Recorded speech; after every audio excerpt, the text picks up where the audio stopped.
The only popular entertainment medium for the masses were movies and stage shows. Glover Theater was there, Grand Opera House, Manila Grand Opera House. When my mom would take the family to catch Nida, Nestor, they were the superstars of the 50s. We'd go to the Lisay or Live Theater. And if we failed to catch them during the limited run, we'd go to second, what do you call this, double bill movie houses. And I was lucky enough to grow up in Intramuros where you used to shoot movies like Anak Dalita, Prinsipe Amante ng Rubitanya. Lumaki ako talaga na movie fan. Siguro, everybody wants to be accepted and recognized. So the best way to do that during my time would be to be an actor.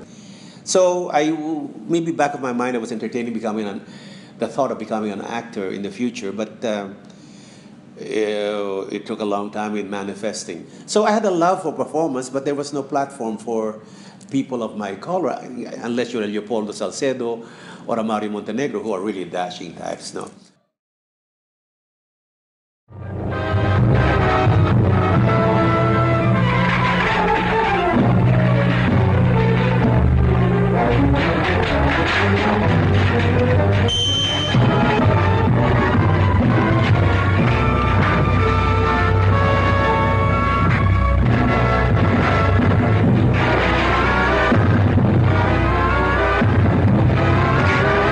I think my first really serious role in films was when Lamberto Avellana cast me last minute.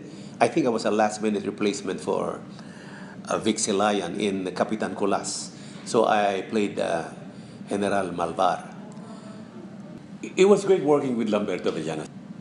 I read somewhere that 90% of directing is casting. That means if the director believes that you fit a role that he has in mind, you basically just have to trust you and let you loose. Yun ang naramdaman ko working with Lamberto Avellana. Because mabigat yung role ni Malvar dun sa Kapitan Kulas. Nagulat nga ako eh. Part of your brain is saying thank you, but part of your brain is saying, why me? For me, that was a major break. It's the only film actually that I did with Lamberto Avellana.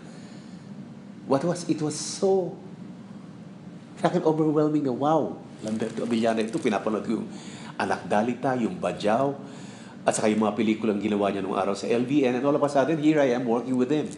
So, it was my one claim to fame in the golden age of Philippine cinema. I love you, Manila! Kahit ano ka pa man! Mabaho, pangit, babae, lalaki, bakla, tomboy. Lahat ng mga tao sa mundo, loko-loko. Yung mga mukhang inihaharap nila sa atin, hindi naman yan tunay nilang mukha eh. I love you. I love you. Significant film experience I had in the 70s was the Ishmael Bernal film, Manila by Night. The preparation was interesting because he didn't have a traditional script to work with. There were lines for key scenes, but he allowed improvisation. He made it very collaborative. It was at the height of martial law, and the administration, the government was willing to give the masses what they want. Matanahimik ka kung ibibigay ang gusto mo. So a relative freedom was given. You had all the bomba films. Give the masses what they want, they get distracted. All over Manila, naubos mga excesses ng mga kalibugang Pilipino. And siguro that is one of the reasons why napayagan ng Manila by Night. It was catering to the more salacious instincts of the Filipinos. At ginamit ni Bernal to shoehorn his other meditations on life under martial law. Film noir talaga siya. Sa kadiliman ng Maynila, ano ang nagaganap?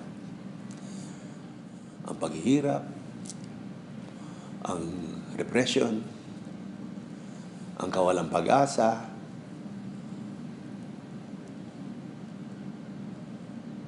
at nakalusot.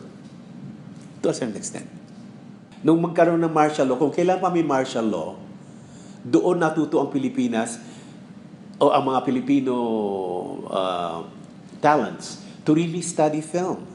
All of a sudden, may mga kung ano-anong mga workshops sa acting, sa production, sa directing, to script writing. Na nagkaroon ng mas lalong ambisyon na pag-aralan yung mga pelikula nang gagaling sa ibang bansa. So for me, that was, nakikita ko happening. I was in the middle of it. You know? Siguro daw naging lalong creative ang mga tao to show the different forces pushing and pulling the Filipino psyche. Di ba? Nagre-rebellion ka in any way you can to tell the world, hey, this is what's happening to us. And it can be as reflected in family life, in relationships. It can be something as casual as na ang hirap talaga ng buhay sa Maynila, no? Simple line like that. I say this specifically, halimbawa, we did Manila by Night, which is already in late 70s. Pinag-uusapan in a casual conversation na, paano naman iniwan ako na yung trabaho ko pamasahe, ganito, kakain ka pa, kulang pa yung sweldo mo. That kind of thing. Woven into the tapestry yung hardships ng life na hindi mo nakikita dahil sa gitna ng kadiliman at pag nanasa mo mabuhay, sige lang ng sige. Kahit na hindi alam mo deep inside you, hindi dapat ganon. Na kailangan magbago. Pinipilit mo lang mabuhay ka. Kaya tinawag na second golden age, yung talagang na mas productive, yung mas fertile, mas bumubula, kumukulo, sumisingaw, yung mga pagnanasa sa different forms of kalayaan. That's why hindi lamang sa pagsulat, dun sa visuals, dun sa directing, sa acting, mas nabuhay Kung kailan parang namamatay na yung espiritu dahil nga sa repression, mas lalo namulaklak ang sining at naging mas matining, mas maliwanag yung pananaw kung paano mas magiging expressive. Merong subtlety na lumalabas. Hindi puro ganyan. May ganyan, pero yung kurot sa puso, yung subtleties ng pag-iisip, yung mga challenges, kung yung linaw ng mga desisyon. Films are products of their time. And the more involved an artist is, the more invested he is in expressing that. First golden age, inabot ko yung 50s and 60s. Mas malinaw na gusto ng mga direktor. Bata pa ako, wala akong kaalaman sa pelikula. Nakikita ko lang na mas marubdo ang pananaw ng mga direktor na ipakita yung paghahanap sa kaluluwang Pilipino.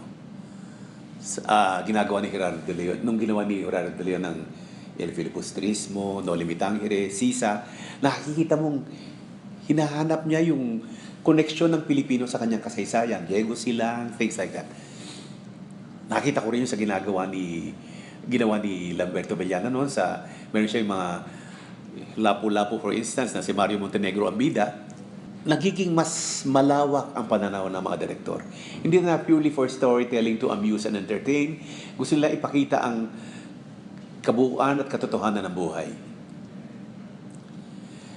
Nung sa second golden age, naging even more sophisticated. Naging aware na siguro na mas universal audience na naging bahagi ng pagde-define ng Filipino identity, ng Filipino soul. Hinahanap pa rin.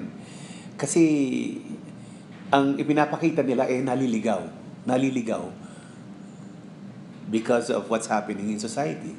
So even then, parang pinakita na yung threat, naging nabuo ang kaganapan ng threat sa second golden age na nataong ito ay martial law. At buhay pa under another name sa pangatlong golden age.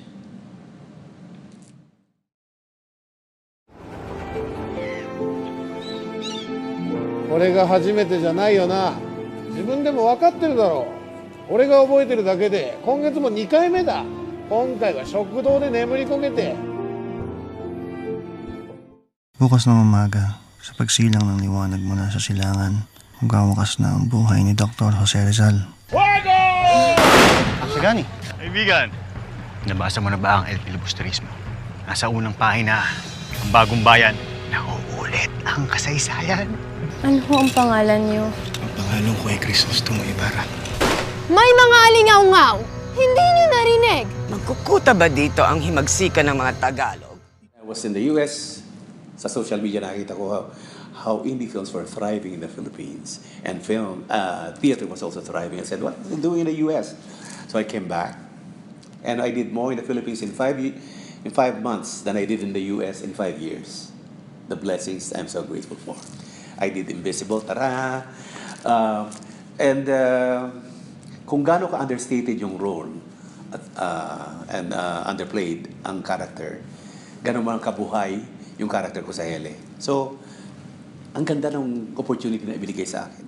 Yung dream ko na makatrabaho, not to diminish what I did with Invisible with Director Lawrence Fajardo, but amazing, also amazing was my experience with Love Diaz in Hele Sa Hiwagang Hapis. Well, for one thing, you don't get to play a tikbalang any old day. A mythological character, you collaborate to create the voice, the movements, the nuances. Yung script was written by Love Diaz, so the only thing Love Diaz insists on is you have to be very faithful to the written script. Kasi madaming diskurso ang philosophy sa Hele that if a line changes, magbabago yung logic, yung wisdom ng sinulat. So, when we spent 22 days in Bulusan, Sorsogon, it was, to use a tired old phrase, quite magical. Sa Invisible, I helped create the role because I did it first as a one-act play, and there were discussions when we eventually plans started forming to create a film. So kasama ka sa pag-create ng backstory ng character mo. My character will not say that. No, my character will not wear that. Ganon. Even the delivery of the lines, we will tweak mo so that it mas bagay sa character. So, nagkaroon ng performances and workshops leading to the one-act play that was successful. And then again, workshops leading to the final script for the shooting of Invisible in Japan. And even then, when you get to location na, magkakaroon pa rin ng fine-tuning. Blessings. Those two films are major blessings in my life. Indie films are celebrating freedom. Freedom to create. Lalo na ngayon, it's no longer old film stocks na ginagamit. Anybody with a camera can create a film. So the freedom to create, madami na ang empowered. Nasa iyo ang limitasyon. Kung saan ka titigil in terms of tema, or in terms of attack, in terms of vision. Pag artist ka naman, getting rich and famous is gravy na yun eh. To get a chance to express whatever God-given talent you have, to collaborate with people you believe in, is the name of the game. No? Importante lang committed ka rin sa ginagawa mo at hindi ka puro hangin. Kailangan umaandar ang utak, umaandar ang puso. Meron ka. Kaya gusto ko sila Lau Fajardo at sila Diaz, not to mention the other people I've worked with, but specifically because the two significant films I've worked on, well, the others were significant also. I don't want it to sound too exclusive. But singling out itong dalawa, may purpose eh. Purpose-driven siya, kaya ganun. May gustong sabihin na mahalaga, at because pinahalagahan ang gusto yung gustong sabihin, nakikita mo, nai-reflect doon sa within the frame kung ano ang gusto nilang sabihin. Nasa pag-iilaw, sa pananamit, sa pananalita, sa galaw, sa puso, sa diwa. So, hindi siya laro. Hindi siya, you're all adults. Hindi siya masturbatory experience. It's a creative experience. Sa akin, iba-iba ang mensahe ng mga Kailan lamang, hindi ko man napapanood lahat ng mga indie films eh. Yung mga ilang indie films na napapanood ko, bumabalik ka rin sa dating reflection of its time, kung anong gusto nilang mangyari in a sense, no? Kung anong possible changes sa pananaw, sa buhay, pamumuhay, hindi pa rin nagbabago yun eh. So anong yung gusto? Iisa pa rin eh. Gusto ipakita na mayroong struggle. Gusto ipakita na naghahanap pa rin hanggang ngayon ng malinaw na identity as a people, specifically sa atin. Ibang klaseng mundo, pero ganun pa rin ang problema. Paulit-ulit ang kasaysayan. I think that's one of the curses of getting old, is that you really, really get to see that history repeats itself.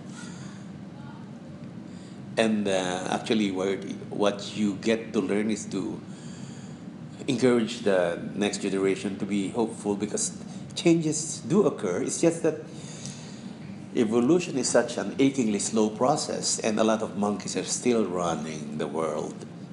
Ang maganda lang is, yung hindi namamatay ang pag-asa. And the idea is for each generation to keep the fire alive. Tuloy nyo ang laban. Walang mangyayari kung pababayaan yung manaig ang pagiging mukhang pera. Kailangan pangalagaan ang inyong kaluluwa. You have to redefine our identity as a people as we progress through the years. You have to hold on to whatever your idea is of the Filipino soul. Pag wala kang kaluluwa, ba't andito ka pa? The struggle will always be there. You have to play a role. If you don't join the struggle, it will die. Right now, I'm in the midst of writing my biography of sorts. Basically, book ended by my life in film. Na I was blessed to live through a period where I caught first golden age, second golden age, and then the third golden age of Philippine cinema. So I'm the third act of my life, and the third act is indie life. Let's see how this turns out. I am Bernardo, and I'm proud to be part of Philippine cinema.